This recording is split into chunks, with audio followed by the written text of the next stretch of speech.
Shalom. First off, I want to give all praises unto Yahweh by Hashem Yahweh Shah, Kakadash.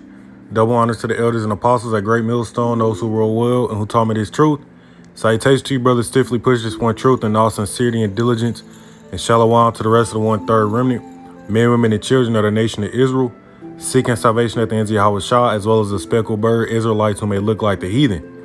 This is your brother Rechagabar. All right, and yeah, man, you can see by the title, what I want to go into in this lesson is dealing with the fact that there was an article, all right, that went out in the 1800s, all right, 1897, okay. There was an article in the Houston Daily Post, all right, going into a Negro, all right, who can write Hebrew. You see, essentially the article went into a Negro who can write the Hebrew. You see, and I'm actually gonna read from this this article I have here, all right, and this website is titled Bantu Biblical Israelites. Now, what essentially how I came across this was on Pinterest, you know, and I advise you brothers out there, you know, if you don't have a Pinterest, all right, you know, to get one, because it's a lot of good history information that you can find on this, all right, you know, but essentially, man, yeah, I came across this deal, and as you can see in front of you, all right, this is the specific excerpt from the Houston Daily Post back in 1897. You see, and it reads, Negro who can write Hebrew, right? Let's read a little bit. It says, he is deaf and dumb and comes from an African town, right? Which, before I continue, I do want to pull up this map here, because as we all understand, man, Israelites, all right, were sold into slavery by Hamites, you know, as well as the Edomites and, you know, the other nations, man, you know, but it wasn't Africans selling Africans, it was Africans selling Israelites, man. And that's why when you look at West Africa, North Africa, right, you have Nigeria, Niger, right, Negro land, you know, which are all plays on the word Negro, man, you know, dealing with the so-called black man. Okay, this is a map essentially, and I don't know the exact year, all right, that it's from, but you clearly see Negro land, man. And the point of the matter is you had some Bantu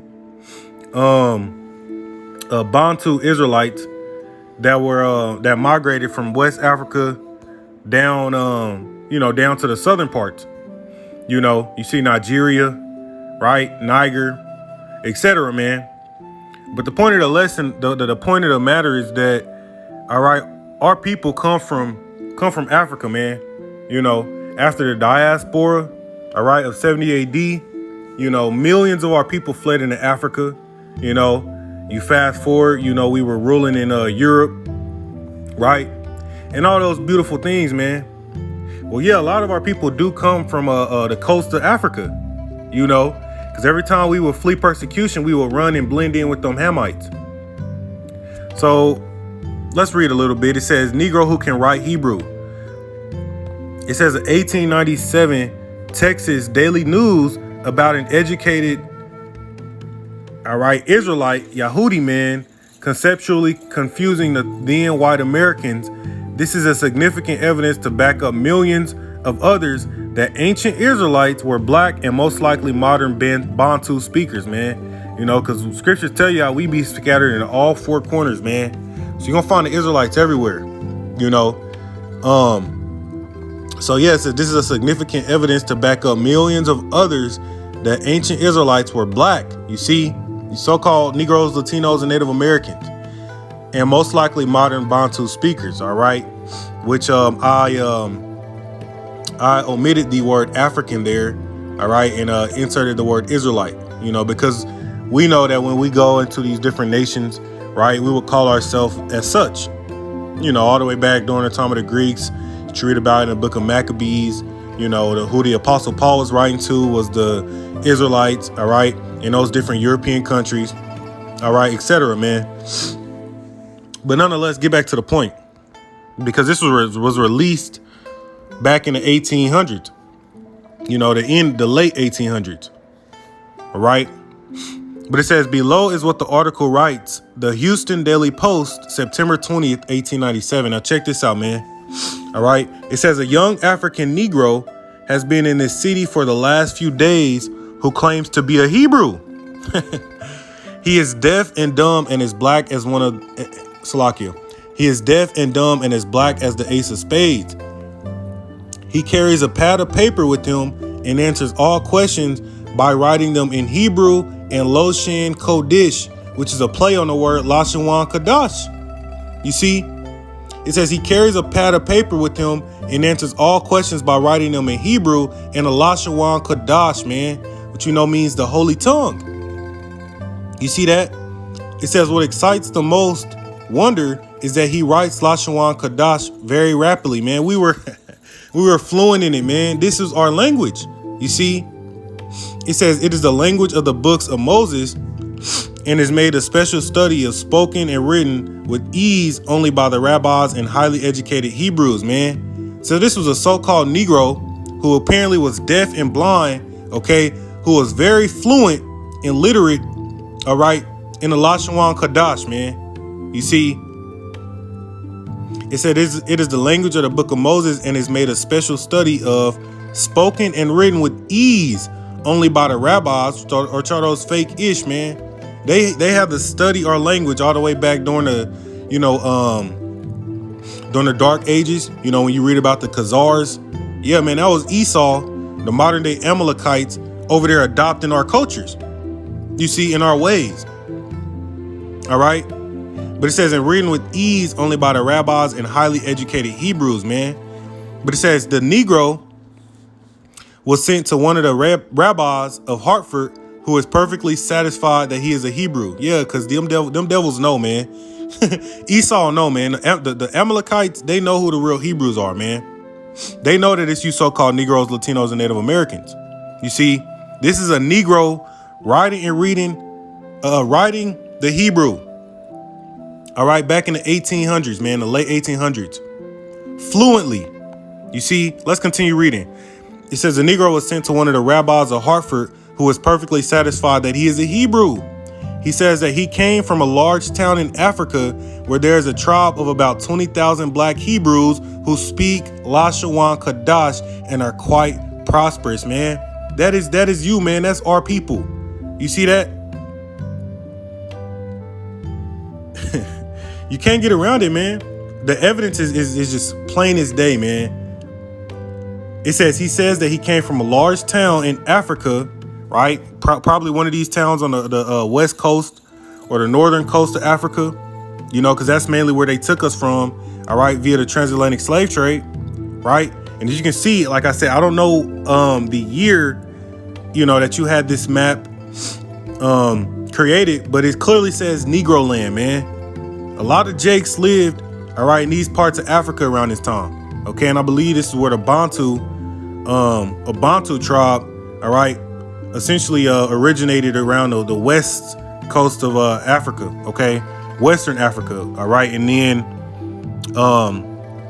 you know, from the looks of this map here, ended up migrating down south. You see, but anyways, going back to the point, it says, I gotta reread that again, man. It says we were prosperous.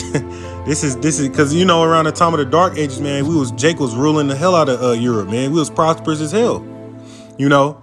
It says he says that he came from a large town in Africa where there's a tribe of about 20,000 black Hebrews who speak Lashawan Kadash and are quite prosperous. He also says that his father is a rabbi in that town, and that is why his father took the trouble to teach him to write these languages, which needed an extra amount of labor on account of his being deaf and dumb.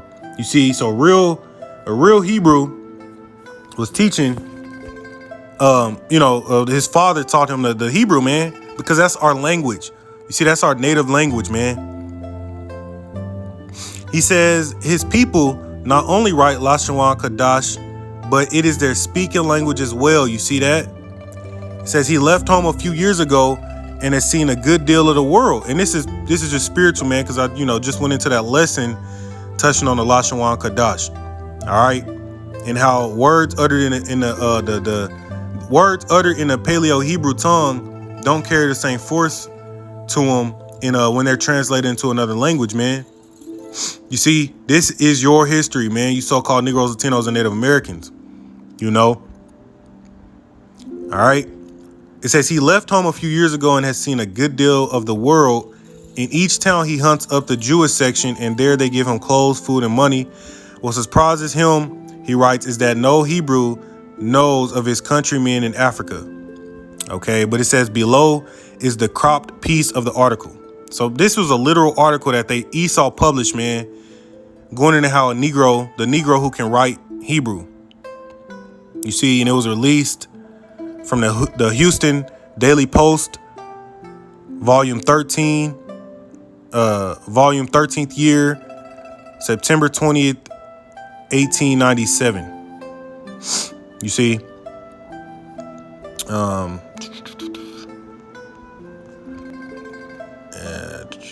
so let's skip down to this little portion here. It says West Africa is referred to as the Negro/Bantu homeland because Bantu occupied that land. Impacted life in West Africa and modern history can prove that Bantu homeland. It is said that after the out of Egypt migration, most Bantu migrated to what is today known as West Africa. From Egypt, others went Central, East, and Southern Africa. It says the Black Jews had an advantage over the African tribe. They carried their culture, history, laws, and written records with them. You see, you know, if you read in Deuteronomy chapter 4, I believe starting around the 5th or 6th verse, scriptures tell you how our laws, statutes, and commandments would be our wisdom and understanding in the sight of these nations, man. This is how we are able to prosper, man. You know, when we utilize these things, you know. But anyways, it says this assured them a constant precedence for the development of a higher social organization. Yeah. You see, these scriptures we have, man, our laws give us order over everybody else. Wow, man. It says this assured them a constant precedence for the development of a higher social organization, man. That's beautiful, man. And our people our people are destroyed for a lack of knowledge, man. I was blanking on the scripture. You know, they got a problem when you tell them to come back to the scriptures, man, our laws, the order. They got a problem with it, not understanding that this is what would make us that high royal nation, man. This is where our organization comes into place, man. You know? But anyways, it says because of the stability of the Black Jewish culture, and I don't really want to say Jewish, man. The Black Israelites, the Black Jews, man. We're the real Jews, man. You know, the southern tribes, Judah, Benjamin, Levi, you know, are the real Jews, you know. Where it says because of the stability of the Black Jews culture, the Jews were not absorbed into the autochthonous population. In fact, the Jews absorbed some of the native tribes. Okay. And this, I guess, was a quote pulled from Babylon to Timbuktu, which I didn't read the book, but you know, you gotta, you know, you brothers out there, man, you know, you read, you know, spiritually. You know, it might have some facts in it, you know, but it might be some parts that go off as well. But anyways, it says, in fact, the Jews absorbed some of the native tribes. The Jews made use of every opportunity. They were an industrious and skillful people.